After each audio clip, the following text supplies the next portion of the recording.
Previously, we talked about change and how making changes could be challenging because it requires us not only to get out of our comfort zone, but also to modify, reprogram, and deprogram our old ways of thinking, particularly those beliefs that are no longer serving us. Changes come in stages, and each stage requires a different set of behaviors and mindset. Let us take a look at the Transtheoretical Model of Change, or TTM. This theoretical tool was conceived in the early 1980s by psychologist James Prochaska, who also referred it as the readiness to change model. I use these stages of change every time I want to change my own behavior. For example, 8 years ago, I only exercised once a week. So I made a conscious decision to start implementing steps to have exercise as part of my routine.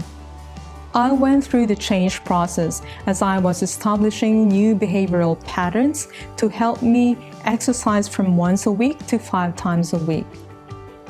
What is the one behavior you would like to change in your life?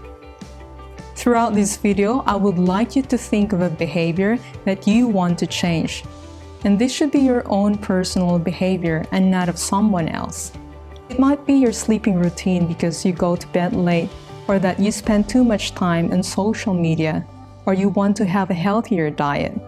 Just pick one behavior for now. Here are the stages of change. Stage 1. Pre-contemplation. You are on this stage if you are unaware of a problem, or even if you are aware of the problem, you could be underestimating the benefits of changing and overestimating the costs, perhaps due to your past failed attempts or lack of motivation. Stage 2. Contemplation. You are on this stage if you do recognize that you have a behavior that you want to change and that you are not happy with the way this behavior has been affecting your life. You want to change and implement the steps, but you are not quite ready and still uncertain whether to make the decision to go ahead and start. You are a contemplator if you are still sitting on the fence, as there is a sense of ambivalence while you weigh the pros and cons of changing your behavior. Stage 3. You are in the preparation stage when you are ready to take action. For example, you start researching ways to overcome stress.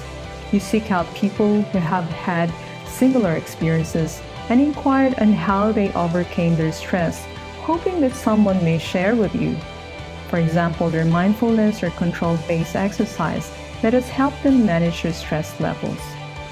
At this point, the pros of changing outweigh the cons. Stage 4. You are in the action stage when you start implementing steps. Steps that you're not just thinking about in your mind, but you have actually started doing something.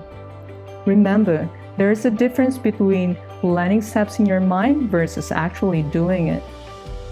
The action stage is an ongoing process.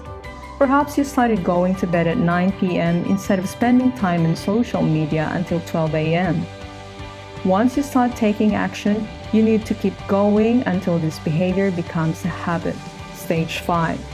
If you have been in the action stage for at least 6 months and have successfully overcome obstacles that could have caused you to slip back into old behaviors, then you are in the maintenance stage. Stage 6. Termination. This is a stage where the behavioral change has been completely integrated. You have developed a healthier behavior for at least 2 years. This behavior has now become ingrained in you, and it is not something that you have to do consciously anymore, as it has become part of your lifestyle. Going back to my question earlier, what behavior are you thinking of changing or that you have been trying to change? And what stage of the change process are you currently at?